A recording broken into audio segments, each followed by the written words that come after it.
The ruling establishment has a lot of, they will stop at nothing to complete their toolkit of control, right? So one of the things that has been missing from the toolkit of total control has been quarantines and curfews, right? Mm-hmm. So now, welcome to the new world in America, where to get on a bus, to go through a subway station, if you think that the procedures at the TSA are onerous, right?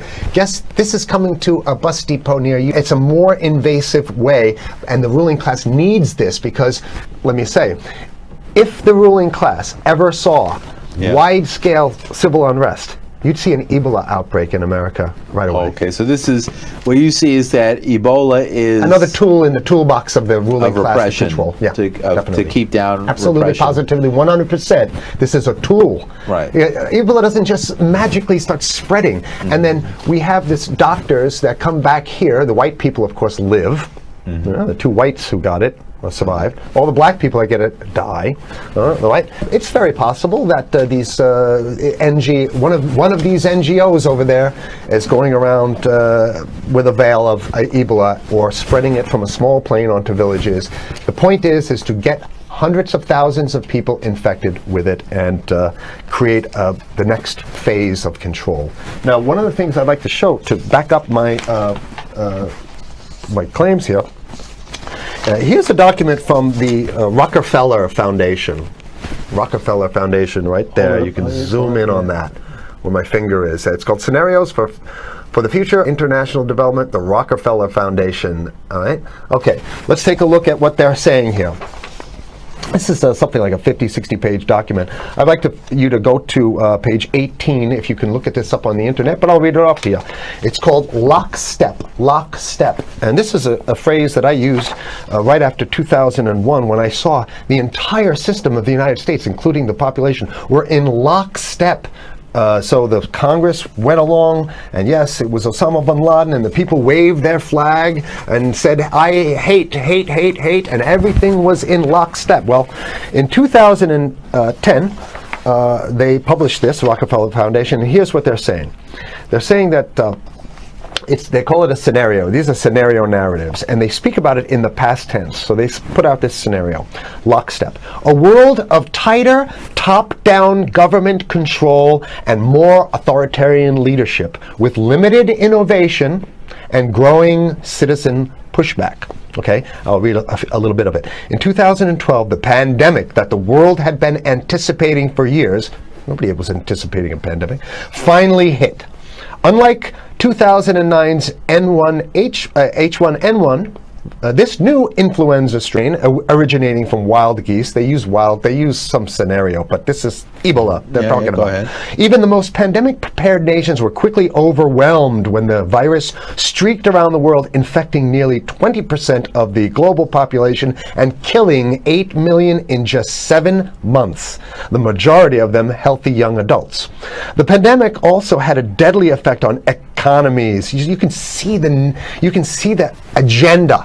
Just naked, raw, naked control agenda written down, and it's anybody's guess how this becomes effectuated in real life. So whether this is written specifically as marching orders, or whether people take it upon themselves in the intelligence networks to say, okay, well, this has been produced, so this is the plan here. But these narratives have to be written in advance, because the intelligence agencies don't know how to do these narratives. They need help. So these think tanks, they come up with these, like Rand Corporation, Rockefeller Foundation. These are think tanks of death. They're not the think tanks, they're not there to find great ways to help people. Right? Okay, the pandemic also had a deadly effect on economics. International mobility of both people and goods screeched to a halt. Which is what they want. They want a completely isolated world, right? Debilitating industries like tourism and breaking global supply chains. Well, of course they want tourism stopped, because they're not in the tourism business, and they want you at home in your house in front of the TV. Then they got you, because once you watch the TV, they own your soul. Even locally. Wait a second, we're on television. I mean commercial television, let's say. National. Even locally, a normally bustling manufacturing shops and offices sat empty for months. Okay, so I love how they talk about it in the past tense in 2010. Right? The pandemic blanketed the planet, though disproportionate numbers in Africa died. Southeast Asia and Central America, where the virus spread like wildfire. It sounds like the opening monologue of a disaster movie, right? Exactly. Now listen to, here's the good stuff now. But even in developed countries, containment was a challenge. Now here's this one, I love this one. The United States' initial policy of strongly discouraging, in quotation marks, strongly discouraging citizens from flying proved deadly in its leniency. So they're saying, that... No, keep going, read it. Proved deadly in its leniency. So they should have been tougher, right? Accelerating the spread of the virus, not just within the United States, but across borders. However, a few countries did fare better. China in particular. The Chinese government's quick imposition and enforcement of mandatory quarantine for all citizens, as well as its instant and near hermetic sealing off of all borders, saved millions of lives, stopping the spread of virus far earlier than in other countries. So the message is here is we have to look towards the Chinese, the oppressive totalitarian Chinese regime as an example of what we need to be doing here. And of course, the ruling class here loves the Chinese regime because they have demonstrated to the ruling class the most efficient form of capitalism, which is authoritarian capitalism. So we have capitalism, but unfortunately we have this veil. I get it. We have this veil of democracy. This is very interesting. This is continue on. Okay. China's government was not the only one that took extreme measures to protect its citizens from risk and exposure. During the pandemic, national leaders around the world flexed their muscles, flexed their authority, and imposed airtight rules and restrictions. You can see the agenda. Okay, go. Okay. From the mandatory wearing of face masks to body temperature checks at the entries to communal spaces like that's what's happening right now. And even supermarkets, they want body checks at supermarkets. Okay, so basically what they're saying is they're building a system where every move you make, you got to go through them. You can't get food. Well, how about if you go to the farmer's market? Right. Here's the good stuff now. I mean, it just keeps getting better. Even after the pandemic faded, this more authoritarian control and oversight of citizens and their activities stuck and even intensified. That's the whole point. Citizens willingly gave up some of their sovereignty and their privacy to more paternalistic states in exchange for greater safety and stability. I mean, that's just a complete naked contradiction to the famous saying that if you think you're going to give up a little bit of security, I mean, if you're going to give up your freedom for security, you're going to get neither. That's the long-standing thing. And here what they're doing is they're not even ashamed or embarrassed to absolutely say the exact opposite. They're saying, yes, we all want to give up our privacy and sovereignty for more stability and security and stability. So you don't get that. When you give it up like that, you get the shaft. We have the National Security Memorandum of December 10th, 1974. This is Henry Kissinger's brainchild.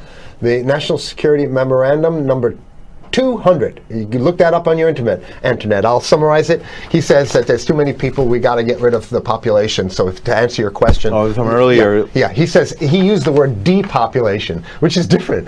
Depopulation means killing people that already exist, and it's to get the minerals, because we need the minerals. And here's another one.